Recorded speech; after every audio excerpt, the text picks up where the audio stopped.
सप्रेम नमस्कार. Suhas Gokhale institute of ॲस्ट्रॉलॉजीमध्ये आपले स्वागत आहे. ह्या व्हिडिओच्या माध्यमातून मी एक केस स्टडी आपल्यासमोर सादर करत आहे. पण त्यापूर्वी एक निवेदन. या व्हिडिओमधला आवाज हा माझा नाही, तो AI तंत्र वापरून निर्माण केला आहे. अर्थात AIचा वापर फक्त आवाजापुरताच मर्यादित आहे. ही केस स्टडी माझ्याकडे आलेल्या एका जातकाची आहे. ती सत्य घटनेवर आधारित आहे. ही सर्व केस, तिची हिस्ट्री, दाखवण्यात आलेले सर्व चार्ट्स, त्याचे केलेले ॲनालिसिस, काढलेले निष्कर्ष, घेतलेला ताळा पडताळा, हे सर्व कंटेंट माझे स्वतःचे आहेत. हे कंटेंट तयार करण्यासाठी कोणत्याही प्रकारे AIची मदत घेतलेली नाही. हा व्हिडिओ माझ्या सुमारे 40 वर्षांच्या अभ्यासातून आणि अनुभवातून निर्माण झाला आहे. आवाजासाठी AI वापरण्याचं कारण अगदी साधं आहे. ऑडिओ रेकॉर्डिंग आणि त्याचं प्रोसेसिंग हे फार वेळ काढू काम आहे.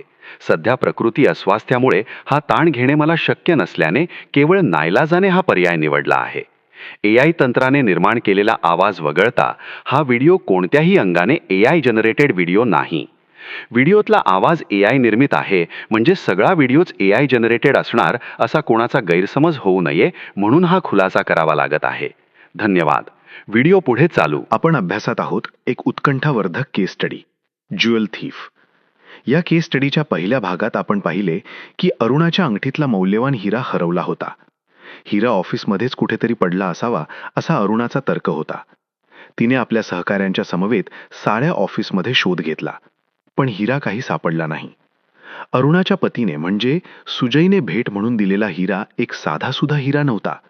अत्यंत रडवेल्या स्वरात अरुणाने विचारले, सुजयने मोठ्या हौसेने अगदी कर्ज काढून तो हिरा माझ्यासाठी घेतला होता आणि मी तो मूर्खासारखा हरवला. आता सुजयला काय सांगू? जीवाला मोठा घोर लागलाय. म्हणूनच तुम्हाला फोन केला.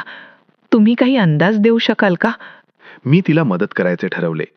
वेस्टर्न होरारी चार्ट तयार करून मी अरुणाच्या हिऱ्याचे काय झाले असावे, तो सापडेल का, कसा, या प्रश्नांची उत्तरे मिळवायचा प्रयत्न केला खरा, पण समोर आलेले निष्कर्ष काहीसे निराशाजनक होते. हिरा कायमचा हरवला, तो अरुणाला मिळायची शक्यता जवळजवळ नाहीच, या निर्णयापर्यंत पोहोचलो. पण इतक्यात मनात विचार आला, हिरा अरुणाला सापडणार नाही, पण कदाचित दुसऱ्या एखाद्या व्यक्तीला सापडू शकेल, ही एक शक्यता आहेच ना. या मुद्द्यावरून पत्रिकेचा अभ्यास अजून पुढे चालू ठेवायचे असे मी ठरवले. मग काय झाले असावे त्या हिऱ्याचे? हिरा सापडणार का? हे आपण आज या केस स्टडीच्या दुसऱ्या भागात पाहू. ज्युएल थीफ भाग 2.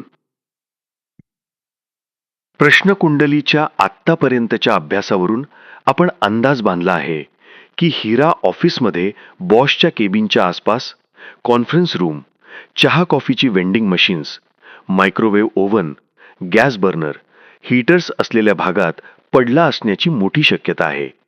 पण ग्रहांचा कौल हिरा अरुणाला परत मिळण्याची शक्यता कमी असा आहे.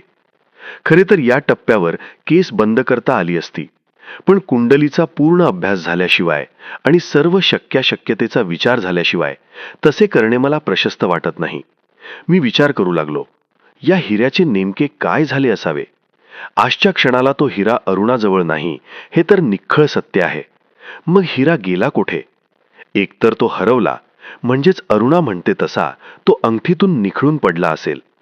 दुसरी शक्यता, तो हिरा कोणीतरी चोरला असेल. पण एखाद्याची अंगठी चोरीस जाऊ शकते, पण अंगठी घालणाऱ्या व्यक्तीच्या नकळत त्या अंगठीतला नेमका हिरा अलगद काढून घेणे जवळजवळ अशक्य आहे.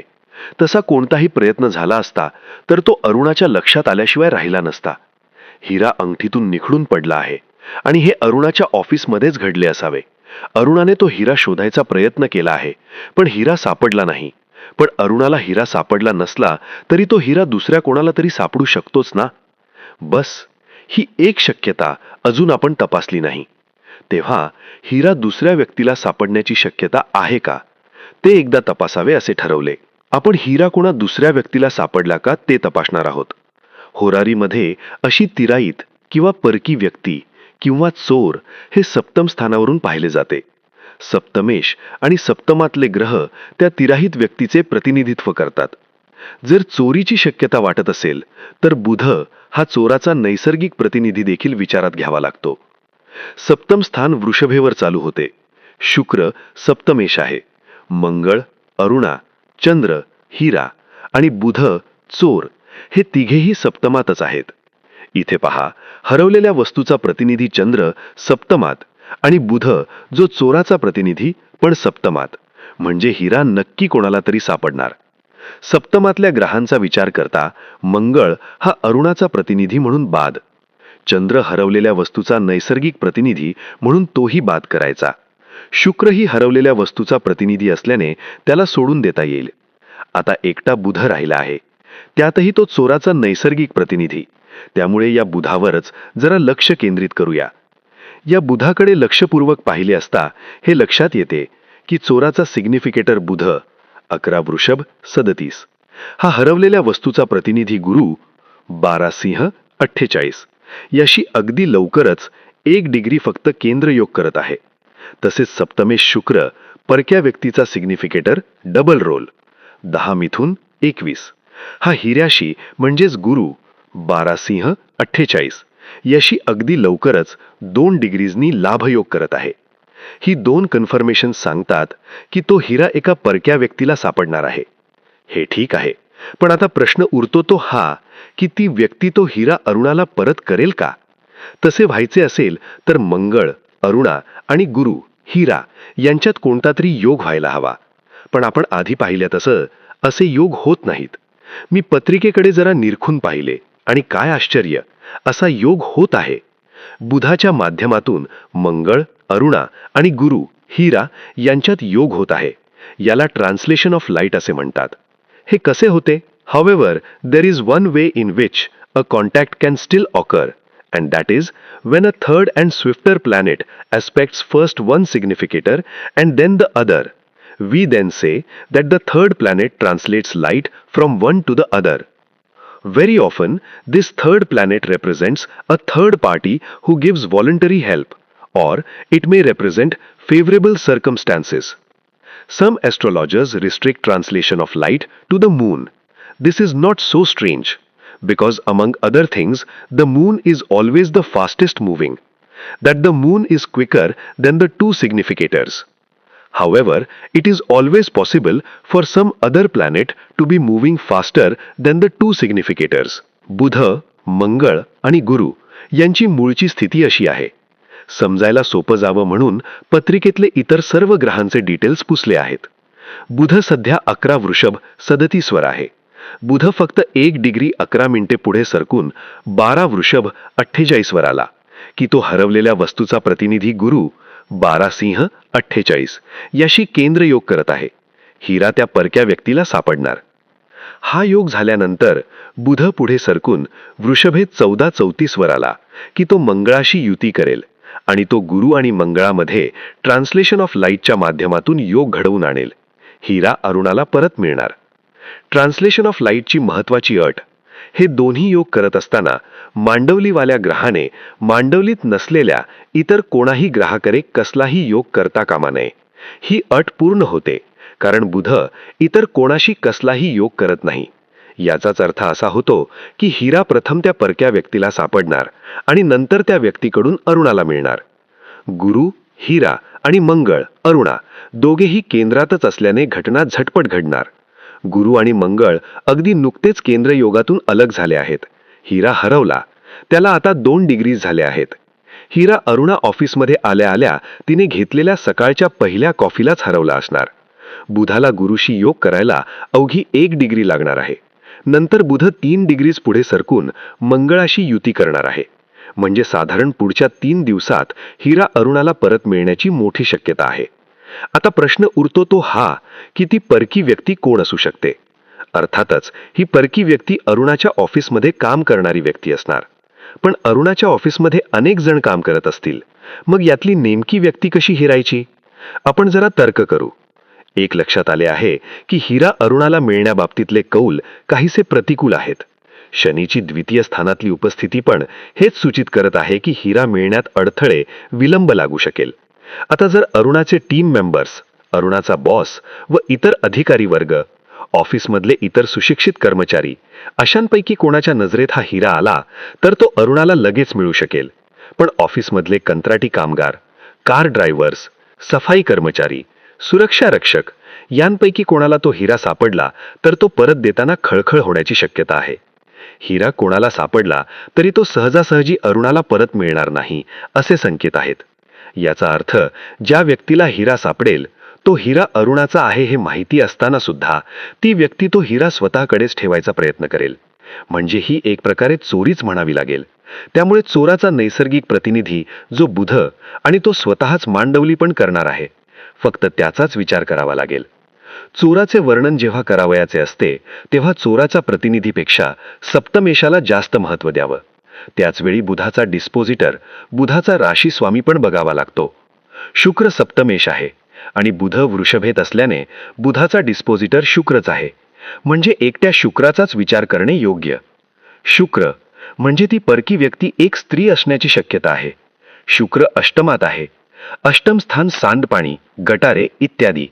म्हणजे ती स्त्री सफाई कर्मचारी असू शकते. ठरल्याप्रमाणे रात्री 10 वाजता अरुणाचा फोन आला.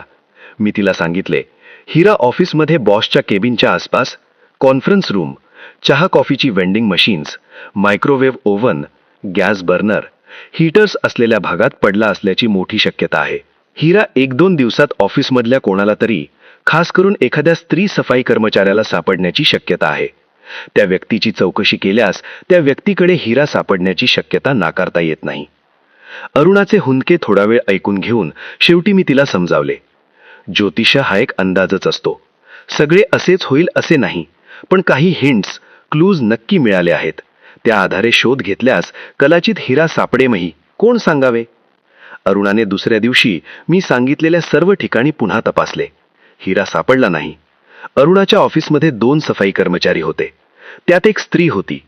अरुणाने तिला खडसावून विचारले, पण तिने असे काही सापडले नाही असे साफ सांगितले.